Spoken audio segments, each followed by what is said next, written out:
honor de presentarse la primera vez que lo tenemos. Espero que haya más, ¿verdad? Voy a leer un poquito, porque de verdad es que es un poquito de tantas cosas que ha hecho y yo me impresioné, la verdad, dije, caramba. Y voy empezando. Así me dijo, y voy empezando. Ahí agárrense. No, un poquito de él. Y dice, Omri Galindo, él nace en Guadalajara, México, en 1985. Es presidente de la Asociación de Literaturas Especializadas y doctor en Humanidades por la Universidad de Guadalajara. Es autor de libros para la enseñanza de la lengua y la literatura. Ha dado ponencias y publicado sobre crítica literaria en diversos países latinoamericanos como Miguel Ángel Galindo Núñez. Es docente de la UDG, de la ITESO, que es una universidad jesuita, y de la Universidad Autónoma Benito Juárez en Oaxaca, así como promotor de lectura y difusión cultural del podcast Las 9 Noches. Sus libros son Los Placeres Violentos, proyección literaria en el 2021, Épica, Saberes de eruditos, viajeros y bardos, La Tinta del Silencio 2022 y Mitos, Learning Books 2022. Hoy nos va a deleitar con una conferencia que se llama Mito Instantes, la minificción fantástica. Bienvenido y muchas gracias, doctor. Muchas gracias. Gracias a todos por estar aquí. Muchas gracias, Débora. Te agradezco por todas las atenciones, todas las consideraciones. También el agradecimiento al licenciado Jesús Palos, que es el coordinador de la Biblioteca Jaime Torres Bodet, y pues sobre todo a dos grandes amigos, Judith y Tony, que están allá al fondo, que son los que gestionaron esto. Yo soy originario de Guadalajara y pues tuvieron ahí hubo la suerte, la fortuna y la buena fe de las tres partes de que por accidente o por suerte o por destino llegaran los 1000 libros aquí a la biblioteca y que surgiera la invitación. Así que pues muchas gracias a ustedes por estar aquí. La charla de hoy la titulé Mito Instantes, justamente por dos razones. Una, porque es justamente un tema que me ha fascinado, y otra, para hacer publicidad de mi libro Mitos, que eso sí, no lo voy a negar. Pero no sé qué tan embebidos estén en ciertos temas de la literatura, justamente la literatura mexicana, y en varios movimientos actuales, que es la minificción. No sé, ¿alguien ya había escuchado hablar de la minificción? Sí. El libro de El Mundo Valadez, el libro de la imaginación, buenísimo y súper barato en Fondo de Cultura Económica, ¿eh? No es publicidad, pero sí lo es. Que es muy bueno, con credencial de estudiante le sale 70 pesos, y es una antología de unas 200 páginas más o menos, de puras minificciones y cosas que no son minificciones, pero que en su momento parecían ser minificciones. ¿Nadie más conoce el término de minificción? Bien. En este caso, una minificción, les voy a dar un ejemplo muy visual con algo que pues tengo en la primera plaqueta que yo tengo con La Tinta del Silencio. Esto es una minificción. ¿Se fijan? Título, un texto de 2 renglones, el resto de la página en blanco. A veces no se desperdicia tanto papel, así lo quiso proyección literaria. A veces sí se dan el lujo de poner más de una minificción en esta página, eso se agradece, pero eso es una minificción. Existe un crítico literario muy bueno aquí en México llamado Lauro Zavala. Lauro Zavala se explica qué es la minificción. Para tenerlo como referente, él también es una personalidad genial para hablar de esto llamado metaficción. La metaficción, puesto en unas palabras más cinematográficas, el rompimiento de la cuarta pared. ¿Sí? Cuando los personajes te hablan en el cine, Dora la Exploradora es el ejemplo más fácil, Bugs Bunny y todos esos que saben que son personajes, pero en literatura se le llama metaficción, por el gusto de la ficción, ¿no? Pero Lauro Zavala es una personalidad que ha investigado sobre la metaficción. pero él también se dedicó a eso después de estudiar la minificción. La minificción surge en el contexto de la Revolución Mexicana, aquí en México al menos, con una persona increíble que se llama Julio Torri. Julio Torri en 1908, 1910 y pocos, 20 y pocos, 10 y muchos, él hace un libro llamado Ensayos y Poemas, que no son ni ensayos ni poemas, son cuentos. Desde ahí vamos bien, ¿no? Ahí vamos viendo como el juego que quiere hacer. Y algunas eran textos muy breves, que sus amigos decían, pues, ¿cómo es posible que estabas escribiendo cosas así? ¿Por qué tan breves cuando se supone que es largo aliento, ¿no? Tenemos esas obras magistrales que se dedican a describir cómo se sube la taza, le tomas, recuerdas toda tu historia, muy en busca del tiempo perdido, o cualquier otra novela del siglo XIX. Él empieza a ser súper breve. Y aquí en México empieza a surgir, él es el primero que hace algo llamado minificciones, que podríamos llamarlo minificciones.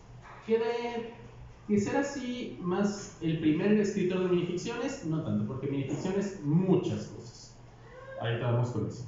Surgen en ese contexto y empiezan a volverse interesantes.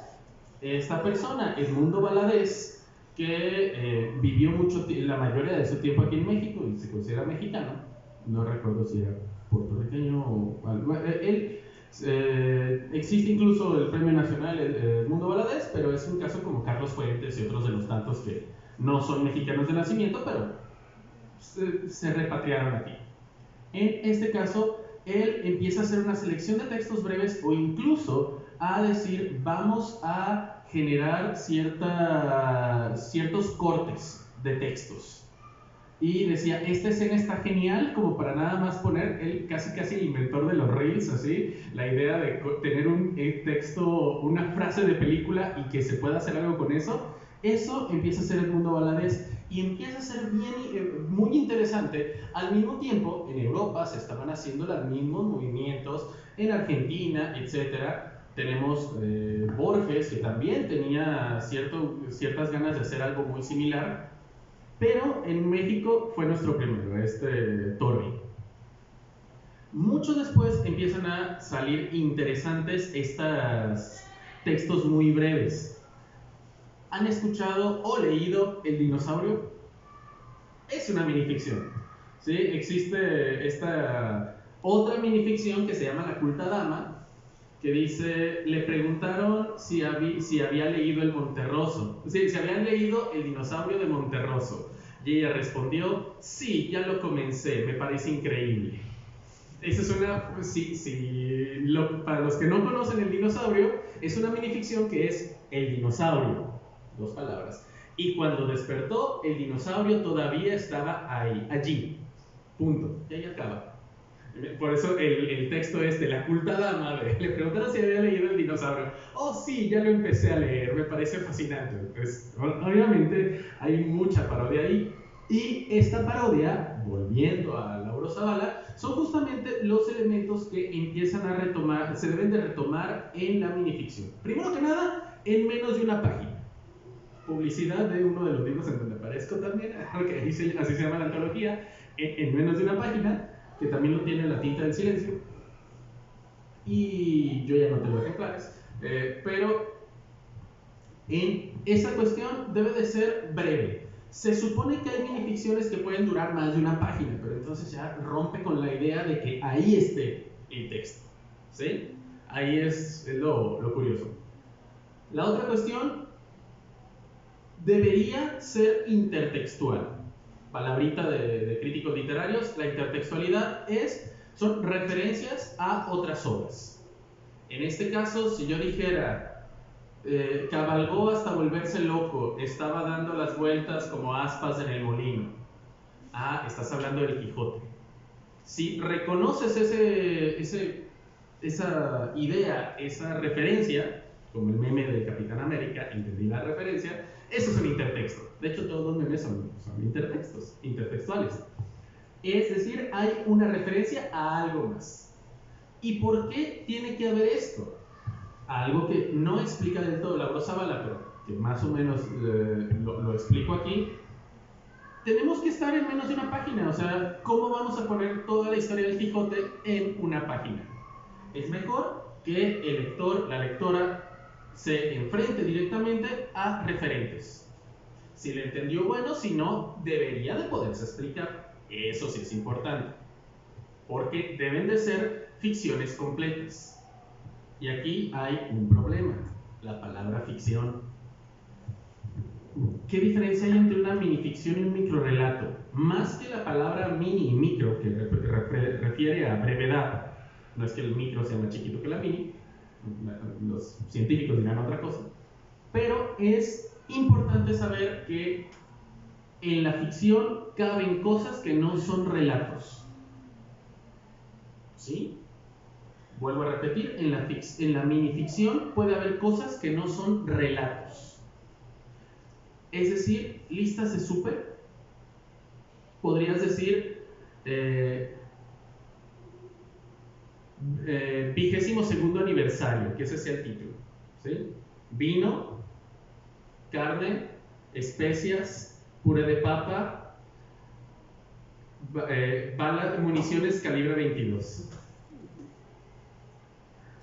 Ajá.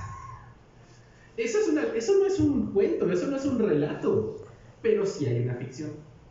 Por eso el nombre minificción puede ser amplísimo. Incluso hay unas que se llaman cuentítulos, que son solamente el título y la página en blanco. Yo tengo una de un libro que todavía no me publican, que se dice capítulo 666, donde se cuenta lo que le ocurrió a la persona que sobrevivió a la lectura del libro maldito, y todo en blanco. ¿Por qué? Pues porque no hay nadie que haya sobrevivido a la lectura del libro maldito. Hay muchas otras que son así, son cuentítulos, es decir, la idea de lo blanco de la página es que no existe. Y eso es muy interesante de pronto de estar contemplando. Tengo la duda y la cuestión aquí. ¿Alguien de aquí también escribe aunque sea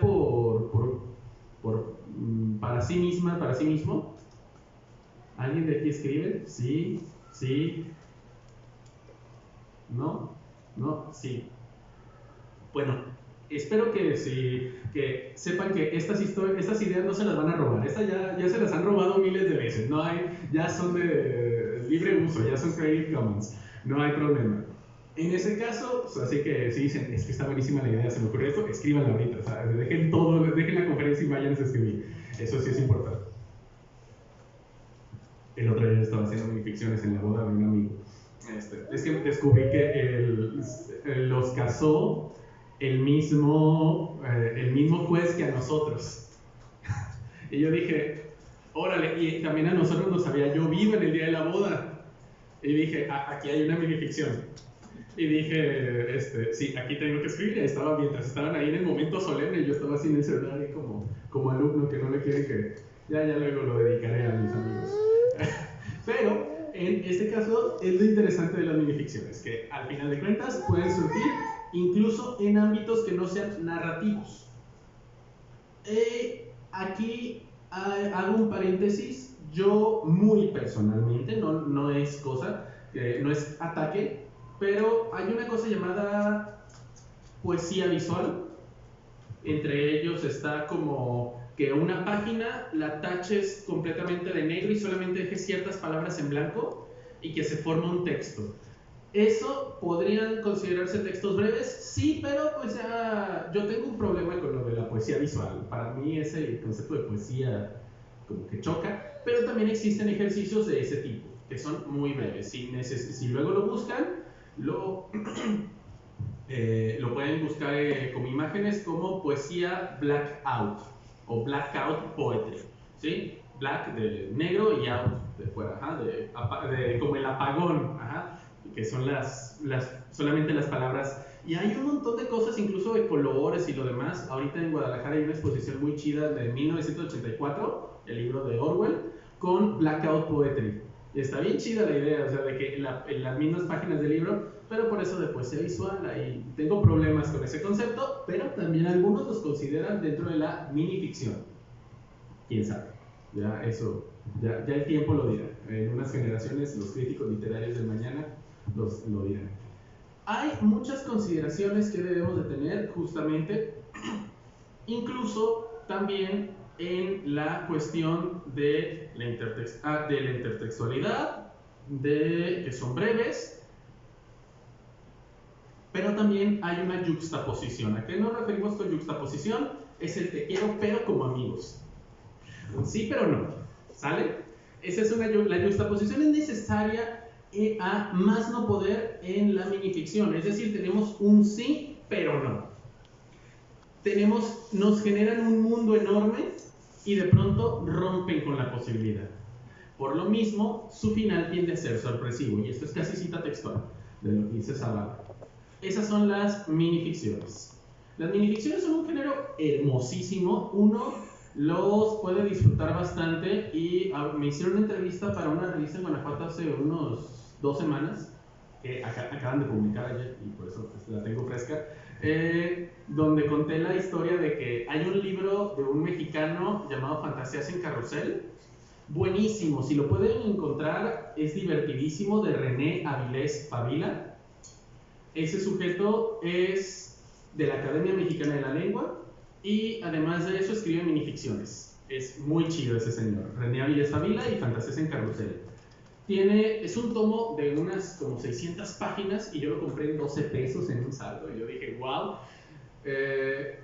Chismecito aparte, mi familia tuvo una crisis económica horrible de una vez y tuve que trabajar y yo salía de mi casa a las 6 de la mañana para poder llegar a la facultad a la clase de las 7 porque era la única manera en la que podía tomar los créditos.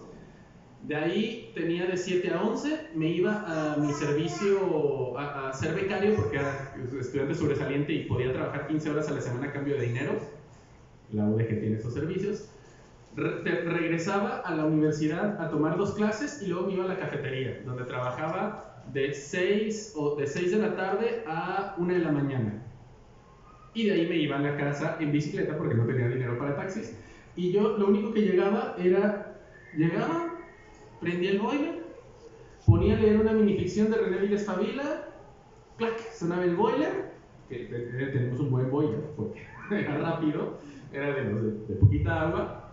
Además yo ya estaba bien cansado, me bañaba y bueno, apagaba el boiler, me bañaba, después leí otra minificción y dormía. Y esa fue mi vida, me salvaron las minificciones, si no estaría más loco de lo que ya estoy. ¿Sí? Es importante, eso no significa que deje de estar loco, sino que estoy más contenido. Pero es increíble lo que puede hacer la minificción por uno, es súper útil y más en estos tiempos. Pensemos, venimos de momentos de bloques enormes como el Quijote, etcétera, o más grandes, tenemos Gargantúa y Pantagruel de François Rabelais, un poquito antes. En busca del tiempo perdido, son 5 tomos y todavía quería más hacer el señor, y yo creo que le cayeron encima y murió ahí Proust. Que en este caso, después llega siglo XIX, siglo XX, empiezan a hacer cuentos.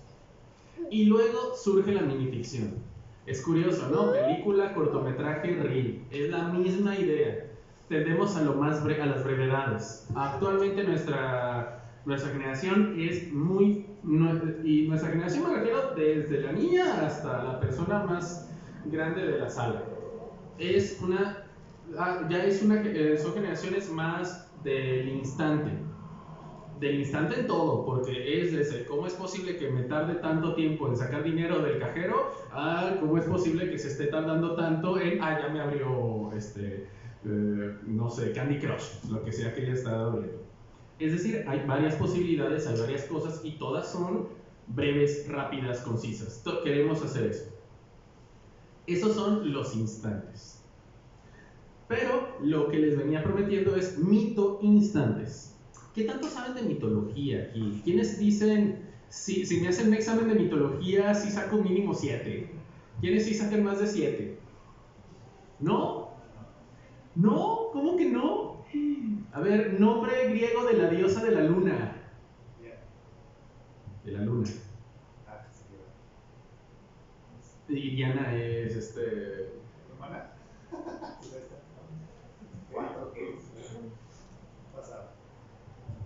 Nombre en español de. Bueno, ¿qué nombre le pusimos en Latinoamérica a Sailor Moon? Selena. Ah, ¿no que no saben? Selena, Selene, la diosa de la luna. Sí lo sabemos, claro que sí, claro que sí.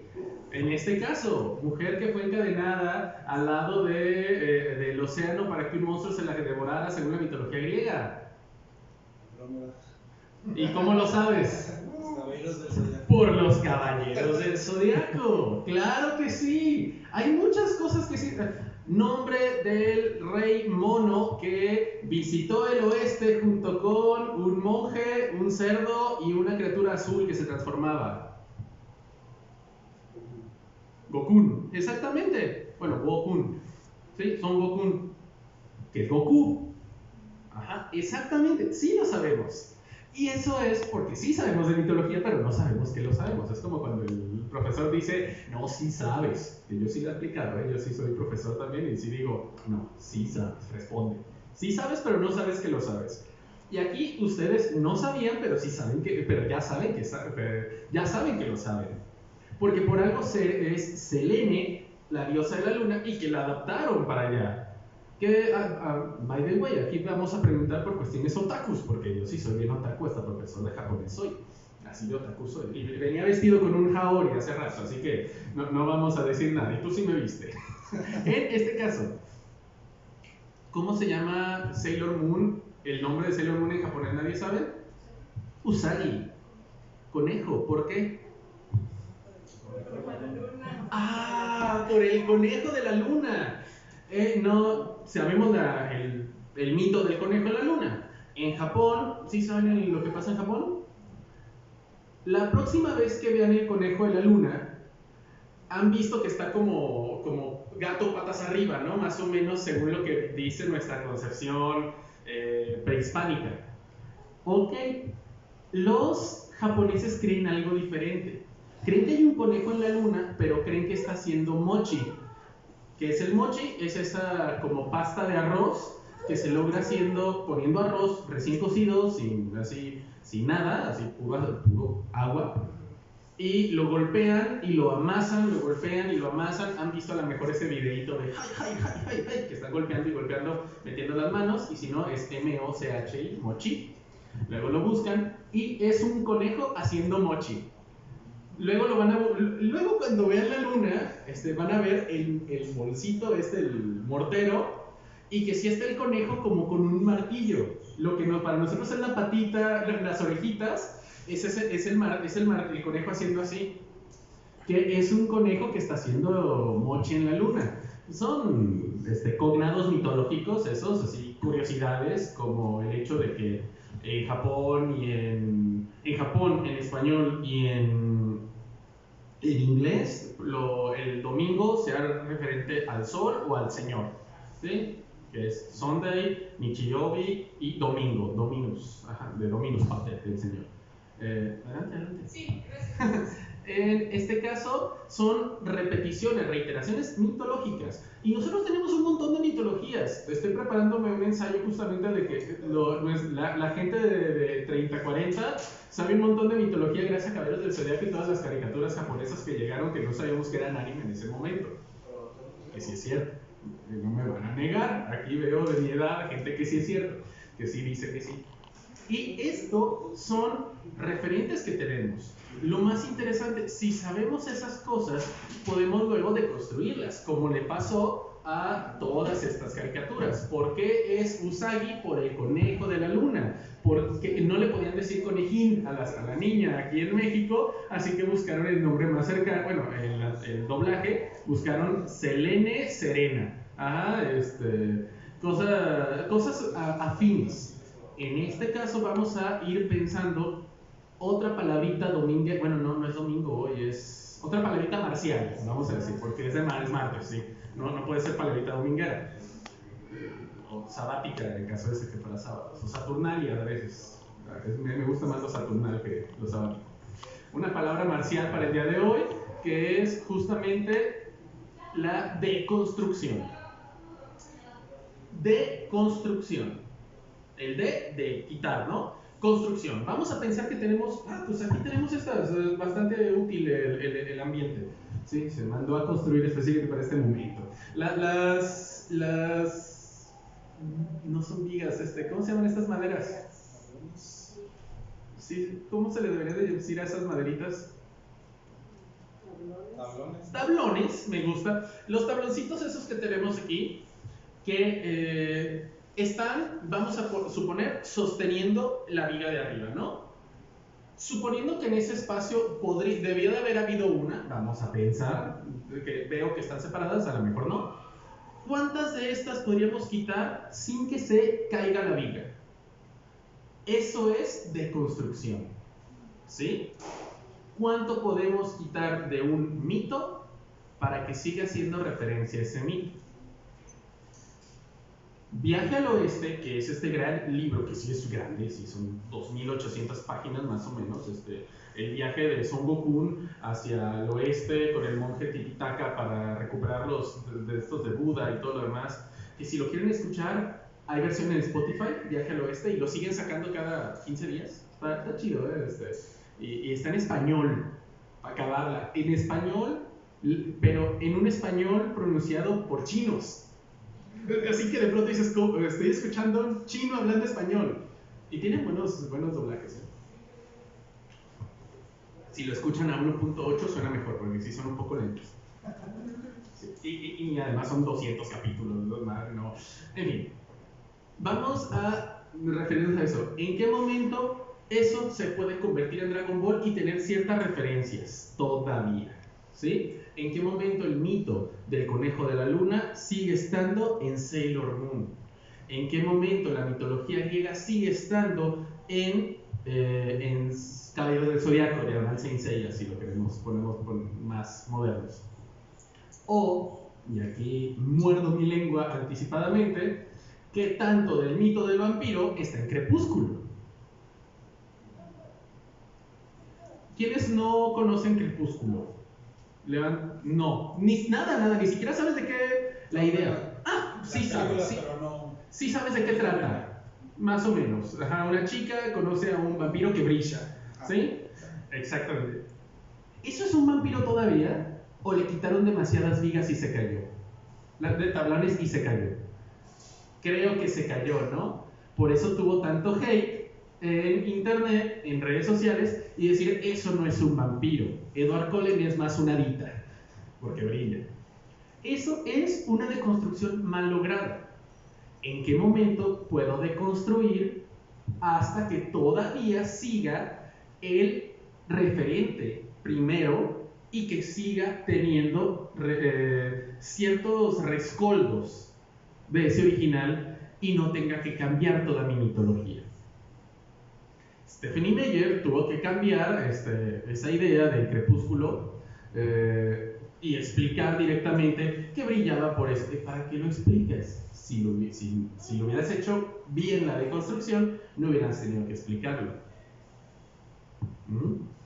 Eso, sobre todo si escriben, ahí está el meollo del asunto. La deconstrucción es importante porque tenemos que innovar, o sea, no podemos estar repitiendo las mismas cosas, no podemos seguir tocando Tócate y Fuga cada que sale el vampiro, o sea, podríamos, pero digo, 31 minutos sigue tocando la misma melodía cuando dices Cancentín con rombos, man, y funciona, pero se sintió raro que lo dijera y que no sonara. Bien, en este caso, gracias por las personas que sí conocen 31 minutos.